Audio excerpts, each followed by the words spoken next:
How's it going, everyone? It has been a Lone Bolt Wanderer, and I'm here with my Wolfenstein 2 The New Colossus demo impressions. This is the second time that I've gotten the chance to play Wolfenstein 2, and it was at the same event that I played Evil Within 2 at. So before I get into my opinions, I need to give you some disclosures. Yes, Bethesda invited me to this event, I got to play the game for free, and there were also some food and drinks at the event, so please bear those all in mind.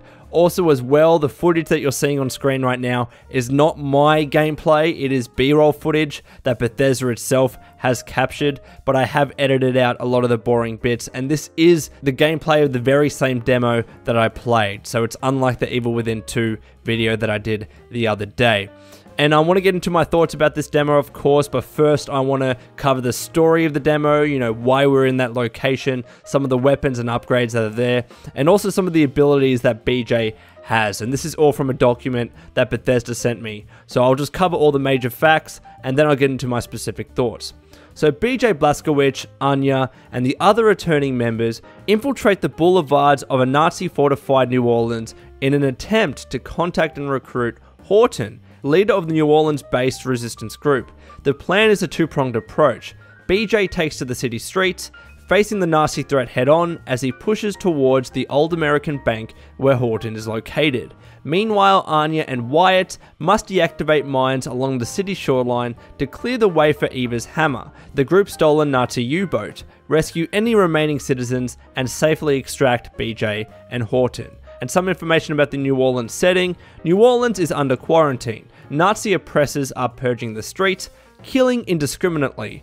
The once eclectic and boisterous city streets have turned depressed, a dilapidated, burnt-out ghetto of a bygone era. Its colourful Crayola architecture now sags in ruins under the shadow of a monstrous wall built by Nazi forces to contain fleeing citizens.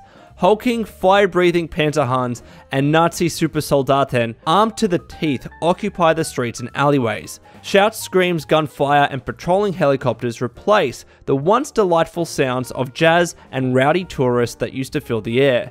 The state of the city serves as a stark reminder of the resistance cause and the fight they hold so dear. So that's the story, that's the setting and the whole setup to this demo, and I now want to cover some of the weapons and upgrades that we had in the demo. We had a bunch of weapons that we could use and also a bunch of upgrade kits that we could utilize on these weapons. They gave us 12 upgrade kits that we would just assign to each weapon as we pleased. On average, using the 12 upgrade kits, you could assign about 2 different upgrades to each weapon that you used if you wanted to distribute them equally. But all up, each weapon and equipment had about 3 possible upgrades that you could use. And some of the weapons, the Diesel Kraftwerk, which was available only in the Wyatt timeline, because in the demo you could choose either between the Wyatt timeline and the Fergus timeline, just like the first Wolfenstein game, but the Diesel Kraftwerk fires small sticky canisters filled with Nazi diesel. Canisters stick to walls and enemies can be detonated remotely.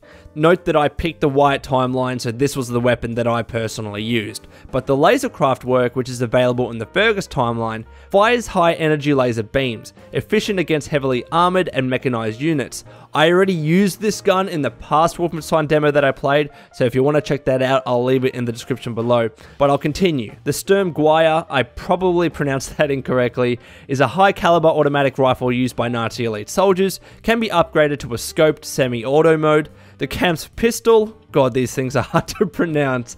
A single-shot handgun that fires high explosive ammo. The pistol, a standard issue sidearm frequently used by Nazi commanders, can be silenced via upgrade kits. The machine pistol, a standard issue submachine gun used by regular Nazi soldiers. Higher fire rate, can be silenced via upgrade kits. The shock hammer, a heavy and powerful triple-barreled fully automatic combat shotgun, can be upgraded to cause shrapnel pieces to ricochet when hitting a hard surface. The hand grenade, which is just a high explosive grenade. The hatchet, which is one of BJ's melee weapons, grisly efficient in close quarters combat. It really is, by the way.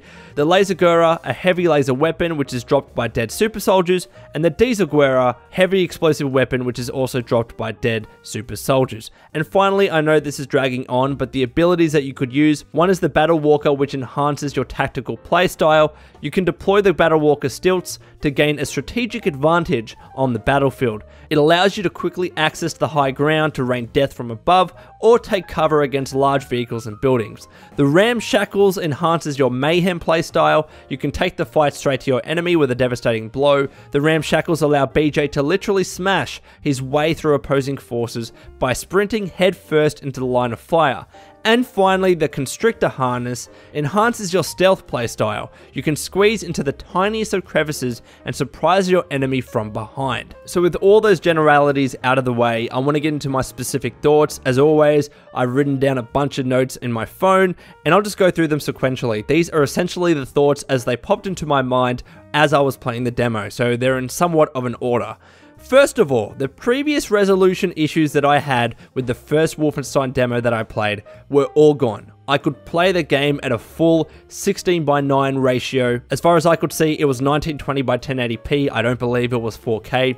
And also as well, we could play with a mouse and keyboard, which when it comes to Wolfenstein, I think I generally prefer a mouse and keyboard, even though I'm more comfortable generally with the controller. I think I need that extra accuracy that comes with a mouse and keyboard because the game is so high paced. So that was good that both of those issues that I experienced in the original demo were resolved. Also, another bugbear that I had with the original demo, there were no sensitivity options when I played it. So if you looked at my gameplay that I captured for that demo, I was all over the place. My aiming was absolutely shocking, and that was because in the original demo build, there were no sensitivity options, and we could only play with a controller. So literally, I was stuffed. I could not play the game properly, and that certainly affected my enjoyment. In this instance, all that was gone because I had mouse and keyboard and I could change the sensitivity until my heart was content, both X and Y axis. So that was really good that that was fixed. I've already gone through all the weapons and equipment, so I'm not going to go through those facts again.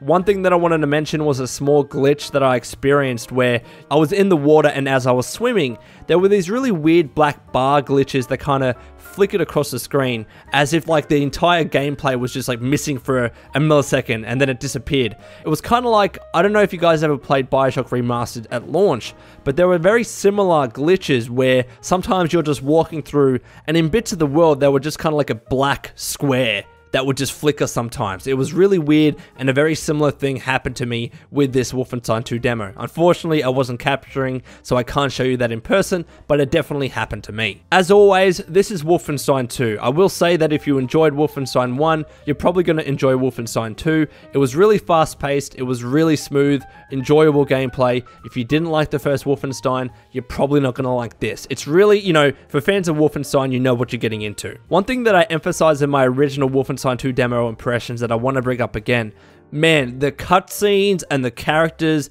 and the humor in Wolfenstein 2 just shits on the original. It really does. I found myself genuinely laughing at some of these cutscenes, and you've seen it in the trailer. There's this one cutscene where you could hear like screaming coming from one of the Nazi U-boats that they acquired, if you will. And it just turns out that there are two people having sex in there. It was just funny. It was obviously crude humor, but it's Wolfenstein. You're fighting Nazis. That's what you're going to get. And very similarly with the second big cutscene that you got in the demo, and I'll show you some of that gameplay as well. That cutscene, man, it was just so funny. BJ was just getting drunk with the guy that he was meant to find, and they were arguing with the best way to deal with the Nazi oppression, and BJ was just getting pissed off at this guy. They were arguing back and forth. It was just a really funny, humorous cutscene, and I've experienced that again with the original demo that I played, so this seems to be a common theme that will permeate the entirety of the game, and I hope that it does, because it kept me entertained while I was just sitting and watching the cutscenes, which I do enjoy doing as a break in between the heavy shooting gameplay. I already mentioned that with this game, we will also have the Wyatt and Fergus storylines, just like the first Wolfenstein, so I don't really know what the hell is meant to be the canon storyline. I think there are just two different storylines that you can play, which adds to replayability, I guess. Although I will say in the first Wolfenstein, I didn't go back and play the game for a second time, just because of the other storyline. I didn't really see the incentive with the first Wolfenstein. There weren't enough story differences to kind of justify that.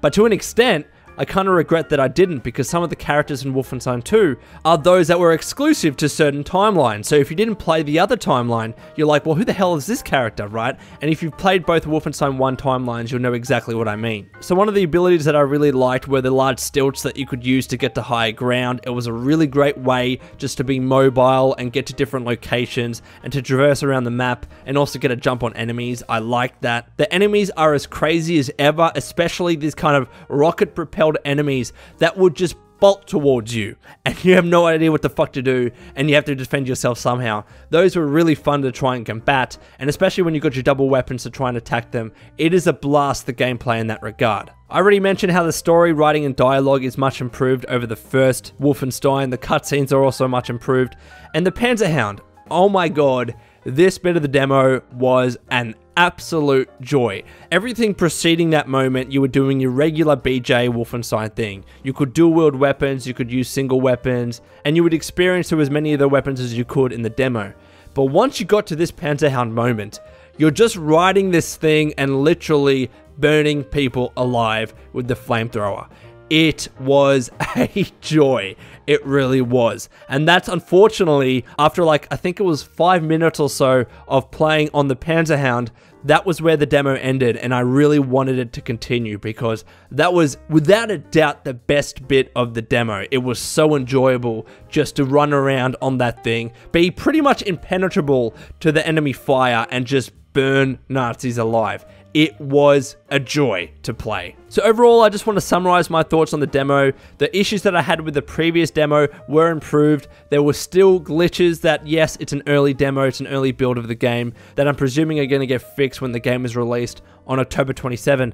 And overall, it's just like, you know, other Wolfenstein games that you've played. It's fun, it's gory, the guns are great to use, I love dual wielding weapons, the Panzerhound moment was awesome. So if you enjoyed the first Wolfenstein, it's very likely that you're going to love this. So anyway, Sway Sanders, I would love to get your thoughts about this. Please let me know in the comments below. And until next time, this has been the Lone Vault Wanderer. Please take care of yourself, and would you kindly keep fighting the good fight.